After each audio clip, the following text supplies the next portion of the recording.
High dear students, how are you? আজকে আমরা until এবং আনলেসের ভেতরে কী তফাৎ আছে সেটা আমরা দেখব। আনটিল মানে যতক্ষণ না পর্যন্ত, আনলেস যদি না। অর্থগত দিক দিয়ে তো একটা পার্থক্য রয়েছেই এদের মধ্যে,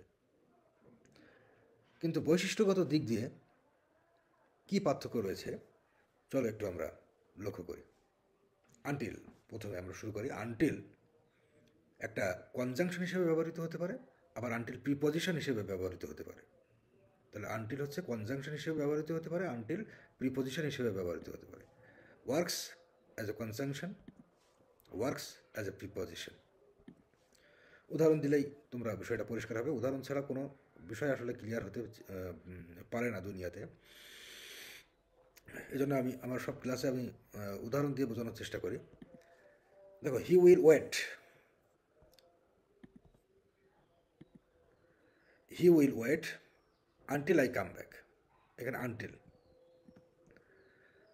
হি উইল ওয়েট এটা হচ্ছে একটা ক্লজ, আই কাম ব্যাক এটা হচ্ছে একটা ক্লজ, আনটিল এটা হচ্ছে conjunction.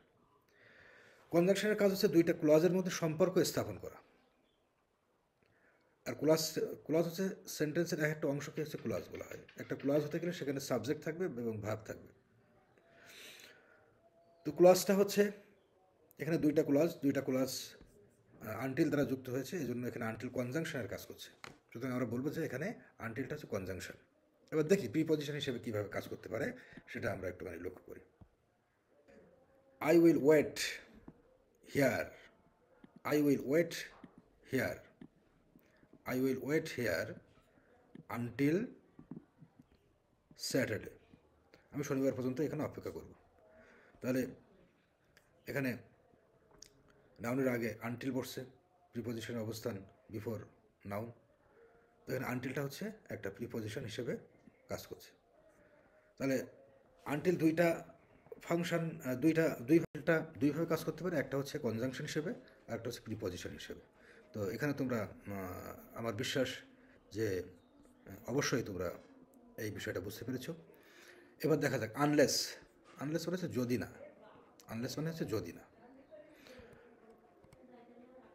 Only works as a conjunction, শুধুমাত্র কনজাংশন হিসেবেই কাজ করে থাকে।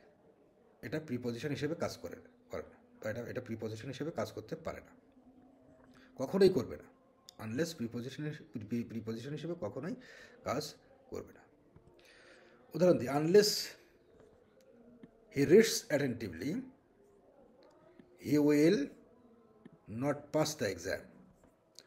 তাহলে এখানে দেখো দুইটা ক্লজ আছে। আনলেস হি রিডস অ্যাটেন্টিভলি এটা হচ্ছে সাবঅর্ডিনেট ক্লজ, কেননা আনলেসটা হচ্ছে এখানে সাবঅর্ডিনেটিং কনজাংশন হিসেবে যুক্ত হয়েছে। আর he will not pass the exam এটা হচ্ছে মেন ক্লজ। এখানে দুইটা ক্লজ আছে, একটা হচ্ছে প্রিন্সিপাল ক্লজ, একটা হচ্ছে সাবঅর্ডিনেট ক্লজ। তো আনলেসটা হচ্ছে এখানে কনজাংশন হিসেবে কাজ করছে। আশা করি বিষয়টা তোমরা বুঝতে পারছো। তাহলে টিল কনজাংশন ও প্রিপজিশন হিসেবে কাজ করে, কিন্তু আনলেস কখনোই প্রিপজিশন হিসেবে কাজ করে না, শুধুমাত্র কনজাংশন হিসেবে কাজ করে। এই পর্যন্ত ক্লাসটা আশা করি বুঝতে পেরেছ। ধন্যবাদ। ভালো লাগলে তোমরা আমার পেজটাকে ফলো করবে এবং শেয়ার করবে।